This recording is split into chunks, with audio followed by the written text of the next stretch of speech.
কার্যক্রম নিষিদ্ধ আওয়ামী লীগ নেতাকর্মীদের হামলা ও ডিম নিক্ষেপের শিকার হয়েছেন এনসিপি নেতা ও সংসদ সদস্য হাসনাত আব্দুল্লাহ। সোমবার পূর্ব লন্ডনের হোয়াইট চ্যাপেল ও এলএম পার্ক এলাকায় পৃথক ঘটনায় উত্তেজনাকর পরিস্থিতির সৃষ্টি হয়। জুলাই আন্দোলন নিয়ে আলোচিত এক সেমিনারে অংশ নিতে লন্ডনে অবস্থান করছিলেন হাসনাত আব্দুল্লাহ। পূর্ব লন্ডনের মায়েদা ব্যাংকুয়েটিং হলে অনুষ্ঠিত ওই অনুষ্ঠানে তাকে প্রধান অতিথি হিসেবে আমন্ত্রণ জানানো হয়।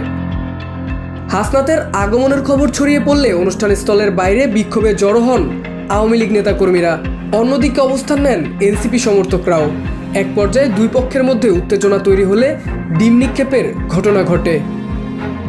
নিরাপত্তাজনিত কারণে নির্ধারিত সময়ের কয়েক ঘন্টা পর পুলিশের কঠোর নিরাপত্তার মধ্যে বিকল্প একটি প্রবেশপথ দিয়ে অনুষ্ঠানস্থলে প্রবেশ করেন হাসনাত আব্দুল্লাহ।